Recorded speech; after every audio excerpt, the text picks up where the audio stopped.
DC Comics, and I'm excited to introduce you to some of the great storytellers that I have the immense honor and privilege of working with on the DC Universe forward line of. By the way, was amazing. Josh wore a suit. He did a whole talk show bit. I don't understand why we're not making him do this, and I'm at the pool, like, he took me from to San Diego for. But, so, recap for us All In as a concept. Where did it come from, and what is it? All right, I guess I'm on. Well, first, thank you guys so much for welcoming us. This is my first DC. Welcome back, right? Everybody, Grant Scott, welcome back.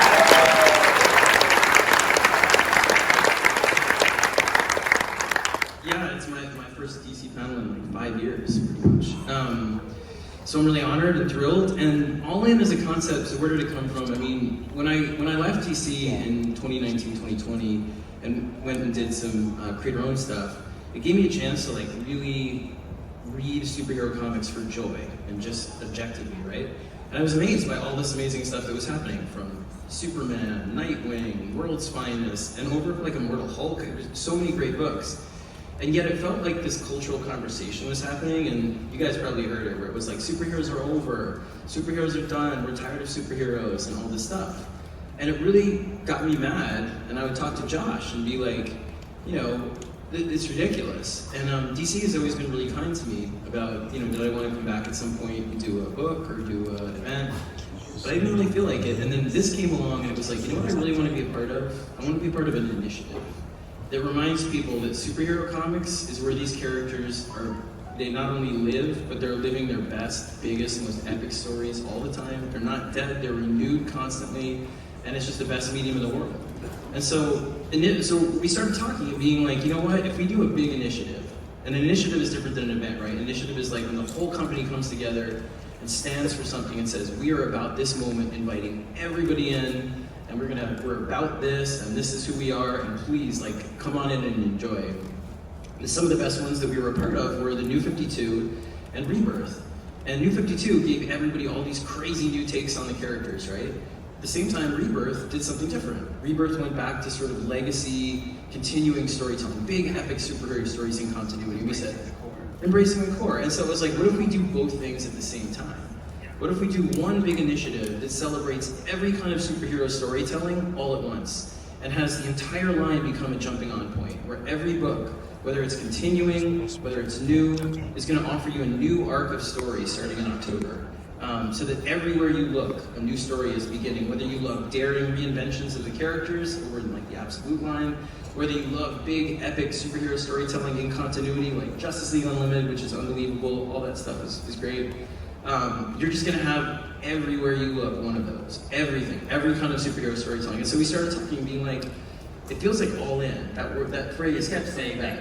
We kept saying we're all in this together, we're all in this together, and then it was like, this has been going on for a long time. We've been talking about this for years. We were at a meeting maybe 2 years ago, and you were like, all in, and it was like, it just stuck. It was like, we're all in this together, and that's where the name came from.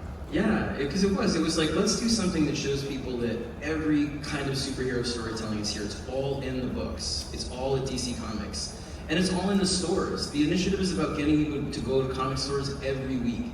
Every week there's going to be a new story arc starting, and a continuing book. There's going to be a new book starting. There's going to be creative changes on some of the teams. Every kind of superhero storybook is happening starting in October. And so it's about saying, like, I know people are like, oh, people go to comic stores once a month and that, and they think that's like a buying habit. But I feel like all of us want to go to the comic store every week. You just want an excuse. You know what I mean? That's me. It's like my sports bar. You know what I mean? I've been going to them by the same LCS since before I broke in. And you give me like one reason to go, I go. And so this was about that. It's about, we're going to have incentives. We're going to give all kinds of cool stuff to be like, if you go, to get you in there every week, celebrating superhero comics, celebrating, you guys, celebrating the retailers, all of it. It's about all of us saying superhero comics are fucking awesome, and we have they are. And DC is taking one big swing all at once. The whole company, editors, everybody, marketing, sales. We all got together and said, we're going to make this a moment where we show the world how incredible superhero comics is. And that's what it was. So that was the task. Yeah, so we started talking about that, and then we started talking about how we would do it, and the idea of, like he said, it was like, okay, both were a part of New 52 and we were part of Rebirth, and let's do them both at the same time, but we wanted to create a giant meta story. To do that, one of the things you always talk about is like when you're starting an initiative. I always look at initiatives as opportunities. Like for me, when I was coming in with Flash, it was an opportunity for me. Like I felt like I was the young kid coming in with this initiative.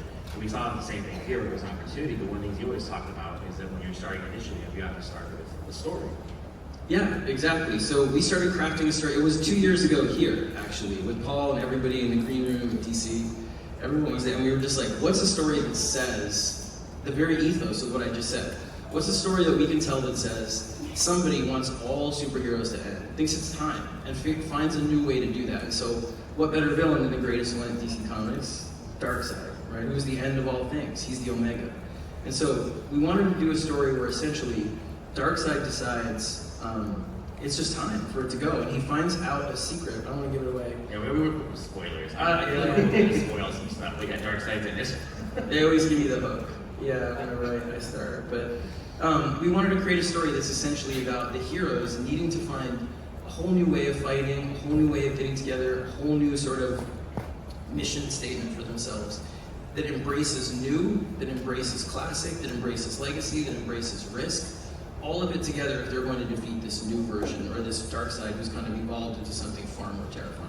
Scary, yeah. And then, so we're doing this special that's coming out in October, and it's a flip book. And so that was my very next question, which is, Josh, how does a flip book work? Oh man, it's very complicated. You might find. It's a lot of talks between Scott and I, a lot of whiteboards, and us going through and be like, no, it's like this, no, it's like this, and a lot of talks of like, I'm doing this on this page, you're doing this on this page, and we went back and forth on it. But essentially, it's two stories, and so on the DC side, what we call the Coraline side, that side is a story told by Superman, and it's Superman's point of view of what's happening in the DCU, and this optimistic sort of viewpoint of everything that's been happening, and we tease some stories that are coming. But one of the things he talks about a lot, and you can talk about this, is the idea there's two energies. Do you want to talk about that, the two energies? Yeah, sure. Well, so, and what we realized was if we were going to do sort of one story about Superman and how collective and united and robust the DCU is now with this central watchtower, with the Justice League It's a coming back moment of together. everyone coming together and Superman being there to witness this. And so that's that side of the story. It is about Superman and him. But the other side of the story is from Darkseid's point of view. And what happens is during Absolute Power, Darkseid realizes something at a critical moment in the story, in the event itself. And he realizes something has always been hidden from him about the anti-life equation, about himself. And should he find this thing, he could become something that really could achieve his goal. Instead of fighting the same way over and over again, this time he can fight them for real and once and for all. So if you read it like this, to answer your point on the flip book work, if you were reading it this way, you're going to get the Superman side. But literally, if you flip it and you read it this way, you get the Darkseid side. And then maybe they meet in the middle, maybe they don't. I guess you got to see what happens. And then the Superman side is done by my good friend over here, Daniel Sampere, who also did this awesome cover with the buffest Batman ever. It's really, I love it. It's thick Batman, but designed by our guy over here, by Dragata. But yeah, so Danny did that side, and Danny and I worked together a lot. We worked on Dark Crisis together 2 years ago, and with that book, I would always give him about 52 characters to draw every page. And so for the last 2 years, he was drawing Wonder Woman, and it's Wonder Woman in the snow. Yeah. And then so Danny starts working with me again, and immediately I'm like, here's 52 characters to draw on every page. Yeah, Danny, is there anything you want to say to Josh about making you do that in front of all these people? Yeah. Why? Why you do this to me? I wrote, this is the thing, I was like going back to Dark Crisis, where every script would begin with, I'm sorry. Because it was like, you're gonna have to draw every character in the DCU multiple times in this issue. Yeah, actually, this was fun because after Dark Crisis, I was like, I'm not gonna do this never again. I swear, I'm out. I was like super chilling in Wonder Woman. I am in Wonder Woman still. And I heard about this special issue that it's gonna be everyone there, and that it's gonna be super exciting. And I heard about that. I was like, oh, poor guy, the artist that is gonna draw this. Lucky for me, I'm just chilling in Wonder Woman, And a few days later, they asked me to do it, and I was like, oh boy, here we go again. Okay, I don't know, but I can help myself. I enjoy it. It's hard, but I enjoy it because I love these characters, and it's like, okay, bring them all. I'm gonna draw them. One of the big things. So out of all those hundreds of characters, is there somebody in this book that you want to draw everybody's attention to in a this is important way? Oh yeah, I'm enjoying Booster Goal a lot. Booster plays a big role. But yeah, and then one of the biggest things that comes out of this special is the creation of the Absolute Universe. Oh yeah. Let's get into it. Absolute Batman. Scott Snyder, Nick Dragotta. So, Scott, you have done a ton of all-time classic Batman stories. What is it about Absolute Batman that is totally different from this? I mean, he's way bigger. Everyone, people keep writing me being like, the Batman who lives. He does. But look, the truth is, when we decided to do the initiative and we planned out we would make this new universe and it would be collective, where we'd invite in creators to do wild takes they're passionate about on these characters, and the rule was basically like, do something badass. Just make them yours. Make them something that you think feels on fire right now in the best way, and tell an epic story. Batman was the one that I would explain a proof of concept, where I had this idea about how to do Batman. How to kind of take everything away from him from the beginning, not he loses his money or any of that stuff, but if Batman is sort of the order and the system and that kind of stuff, and his villains are usually like chaos and anarchy, what if in this world, like, he's chaos, he's anarchy, he's the monkey wrench, he's this kind of primal force for change and all this kind of stuff in a crazy way. And so I would use it to pitch, and as the books started to get populated and we started to have creators in, Batman was the only one, it was one of the only ones left. And I was really like, there's no way. I kept telling Chris, I was like, I can't do Batman, I've done too much Batman, I can't do Batman, but I loved it, and I was like, ah. And it was James Tynan that called me up one night, and he was just like, you know you've got to do it. And I was like, no, I can't do it. He was like, you got to just if the thing is called All In, that's the scariest thing to use, to go back and try and do a new story with Batman that could stand up against the other work that you've done. And so that was the challenge, it really was. You all just saw the Frenchie, right? I love that he's like reading his book with a giant flexing arm there. Not everything on that made it into the book.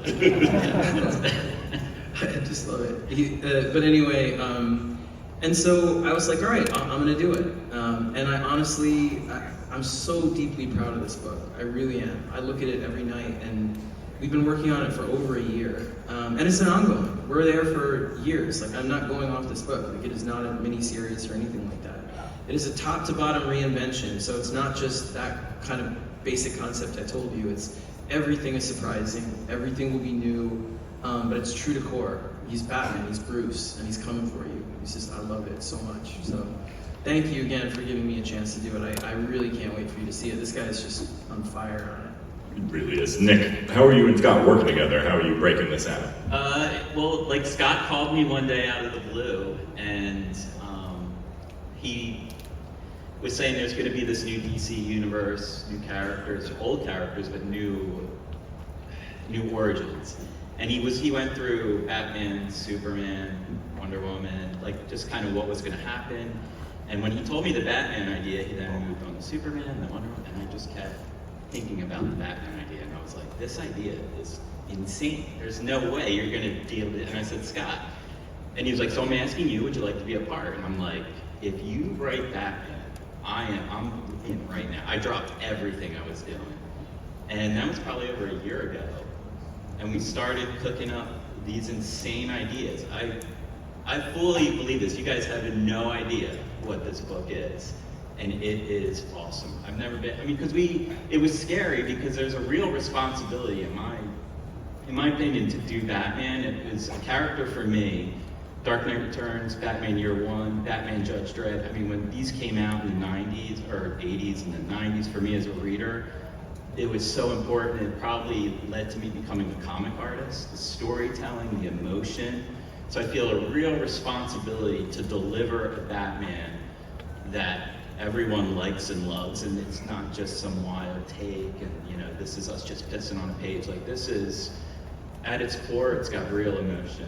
And I love these characters. The villains, I mean, it's awesome. I love it. Yeah, there's Black Mask. He's great. He's got a whole new take. He's in our first arc, but I don't want to get there. There's so many in our first arc. I don't want to give it away, but he's designed again like. And Nick lives right across the sound from me, which is the best. Well, that was right. Scott was like, "You're in California, right?" And I'm like, "No, I moved back east. I'm in Connecticut." And he was like, "Where in Connecticut?" And I'm like, "I live in Reading." And he's like, "Oh, there's a ferry you can take right to my house." So I get on a boat. I go to Scott's house.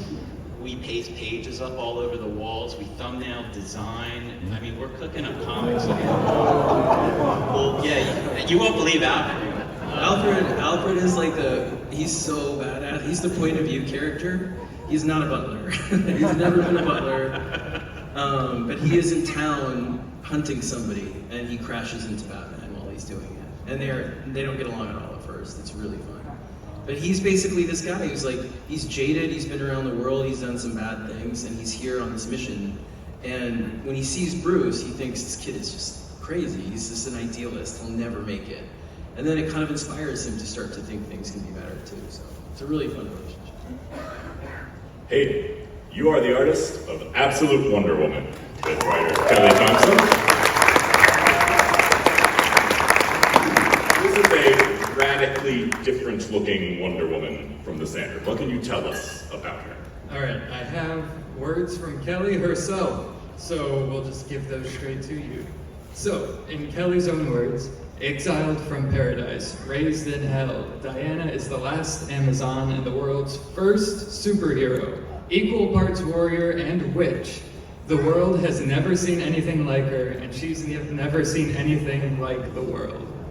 So this is Wonder Woman at her core. She is the living, loving embodiment of love and kindness and strength that we know and love about Wonder Woman, but she comes from a different set of circumstances, a different status quo, but somehow fundamentally that hasn't changed who she is, because you can't change. She's Wonder Woman. Like she's going to continue to be who she is regardless where she comes from, and that's what we really get to explore in this. I caught raised in hell in there? Yeah. Expand on that. Raised in hell. She, without giving too much away, what can I give away? Chris, what can I give away? Well, she's a little witchier. Yes, I mean, she is witchier, which comes from hell. She is armed. She's armed to the teeth in a way that we haven't seen before, and that's another thing that we want to like. The design and designing her visually, which I can speak to with much more confidence. She is like, there's like lava running under rocks, is what I was thinking of with her visual presentation. She is fire underneath, and then molten like this solidified core on top. So I feel like a lot of that permeates her character. Warmth underneath and with this cool exterior. And I just feel honor-bound to point out, she rides a giant black metal skeleton winged horse. This is true. That's also true. And of all, I think we're absolute Superman.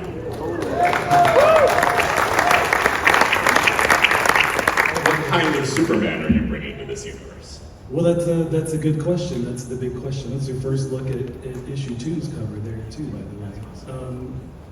I think when sort of like Nick said, I got a call from Scott like a year ago, and we started talking about what this absolute universe could be, and I was very much not looking to sign on for an ongoing book. I was like, I'm the new guy here. I'm the guy who just started writing for DC for the first time in 20 years, and I'm like, well, let me do a little Batman miniseries and some issues of Action Comics. And then Scott and I started talking, and I was like, oh yeah, I want to be a part of this, and I really, really want to do Superman. And I think the thing that, to me, it's hard to talk about this book in terms of telling you what it is without giving away too much. We don't want to just give you the surprises. I think you can tell from what everybody has said, there are a lot of surprises in these books, and I think to me it's about, assume we're not trying to change the heart of these characters. In particular, Superman is all about the heart, right? And this book I'm a huge Superman fan. I'm here in large part because of Superman. That was one of the characters that first got me into comics. not trying to change the heart of who that character is. You know, if anything, this book is about looking at the original concepts of Superman and figuring out what would that character look like if he was created today. You know, how does he become relevant and resonant with the world of today? Beyond that, assume everything you think you know about these characters and their worlds can be different. I mean, with Superman, I'll tell you, spoilers, Krypton explodes, but other than that, assume anything can change, right? The characters you know are not gonna be where you think they are. And these heroes in particular are alone and isolated and more in danger than I think we're used to seeing. You know, you look at everything like Mark Waid's doing with Justice League Unlimited, which looks amazing. And you know, the other universe is all about legacy and connection between those characters. This one, these guys are all on their own, you know, like we're not throwing Superman and Batman and Wonder Woman together right out of the gate. Like, these characters have to really fend for themselves, and Superman really more than anybody. His life and history is not what you think it should be. You know, things didn't work out the way they were supposed to work out, and that's left him a little bit angrier, more isolated, you know, pretty sexy if you ask me. Like, that's Superman, and really everything you see in that image has significance. Like, it was not just about let's design a cute, cool costume for Superman. Like, that, the way that cape looks, the way the parts of his suit glow, the symbolism of what that means, even the fact that his hair is so much longer, like, those things speak to who this character is in really, really significant ways. What can you tease about what he's up against in the first arc? You know, when we showed that #2 cover, which hasn't been shown anywhere yet, there were some very familiar looking helmets. Yeah, those are peacemakers, a lot of peacemakers. I don't know, can you read that sign that's at the bottom? I mean, you know, I don't think I'll say more than that. I will say one thing, like, you know, this story does not open in Metropolis, it does not open in Kansas, this opens in Brazil, different location. Superman is in a completely different environment, facing a different challenge than he's faced before. There will be characters and connections to past Superman mythos, but again, just assume everything can feel very, very new and a crazy new challenge for this guy to face. Now, it's possible that somebody is going to correct me on this on the internet when they do the deep dive, but as of this moment, we believe you are the first ongoing Superman writer from Kansas. The archetypal Kansas character. What are you bringing to the book in that sense? Well, clearly that part of it is very important to me. I mean, I've lived in Kansas now for 24 years. So even though I say, I mean, you can assume kind of what we've teased about this character, his upbringing and history on Earth did not go as what we're used to, right? Like, assume that. That said, just know that the Kansas part of it, to me in particular, is very, very important. You know, like, some of these issues I am straight up going to drive out into the middle of the grasslands, you know, and write Superman sitting in a field of wheat, which probably nobody's done before, right? So yeah, like that's clearly, literally very close to home for me. So Scott, what do you want people to take away from the Absolute Universe today that they haven't heard yet? Well, just that for us, like, it's a real commitment. Like, there are people that, you know, we have that ash cam that you're gonna see here. There are a bunch of creators that we really believe in and just feel like, look, we're gonna do these books and we're gonna make them ongoing, you know, Superman, Batman, Wonder Woman, we're committed to them. It's not like a mini-series thing that goes away. And we want you to feel like the love of these characters is there on every page. Like, it is Bruce Wayne through and through. It's everything I've ever loved about that character in one place. But things are so tough on him, he has to just shine brighter and be even better and bigger. And all of it at once, in such a way that it's the best, for me, Batman story I can tell right now. I love it. And that's what we asked everybody in the Absolute Universe, just tell your favorite story ever of this character, and no holds barred. You can change what you change as long as the core is true. You can't change who they are at core. But outside of that, everything else is fair game. And I'm just so proud to stand next to the creators that have done these books, and to be one book among them in that way, it's just a thrill. So I'm deeply, deeply grateful to DC for letting us do it, and to everybody involved. It's just been a joy to get to watch them come up with such amazing stuff with you and everybody in editorial. I'm going to do one last lightning round surprise question for the artists. Nick, what is your favorite thing you've drawn in the book so far? The Batman fight scene. Yeah. Yeah, it went from 6 pages to 10 to 12. I mean, it's epic. It's epic. He fights a lot. Which, sidebar, You're gonna see in a second. Danny, what's your favorite thing you've drawn in the special so far? Superman, I think. I don't know, but I was thinking about this the other day while I was working, and there's something still special for me every time I draw Superman. It's like, I don't know how to describe it. The idea of I'm drawing Superman still comes to my mind when I'm working sometimes. It's super special. And Hayden, in Wonder Woman. We've got a scene where Wonder Woman charges in on the bespoke black skeletal Pegasus, and just getting to draw that image every time I get to draw a panel of that, very good. Makes me very happy. Kelly has told me she promises the Pegasus won't be in every single page. I will go easy on you, Hayden, but I have told Kelly I will probably put that Pegasus in every single page just because it looks so cool. And while focusing on the artist, I do want to say I'm sitting next to like the premier Wonder Woman artist of like the current state. And I'm so happy to make Wonder Woman comics alongside you, and you so define like this classic Wonder Woman as we know her. Like as I envision a Wonder Woman now, I envision your drawing, and it's wonderful to make a Wonder Woman that's kind of in conversation with that. If I can say. I appreciate it. Thank you so much. And I have to say that I had a lot of fun drawing your design and your version of Wonder Woman on the cover. It was like a super badass version, and I'm sure you're gonna do great. Thank you.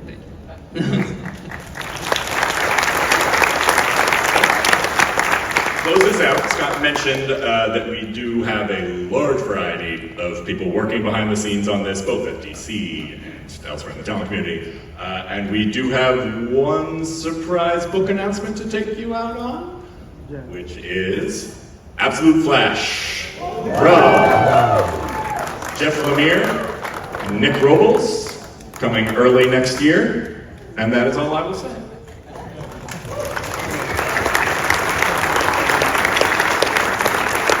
We also sincerely want to thank all of you for taking the time and investing in this and coming to this panel.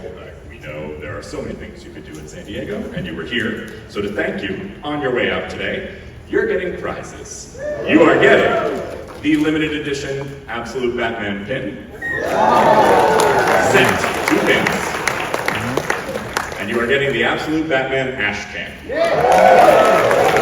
Which features several pages, black and white, unlettered, of that sick Batman fight that Scott and Nick have put together for you. And I would also suggest that you definitely make time for all of the other DC panels this weekend, right back here in this room tomorrow, 1:45, Jim Lee and friends may have something about this to say there too. Who can say? But that pretty much concludes the panel. Thank you. DC Booth. 5:45. Incredible sign.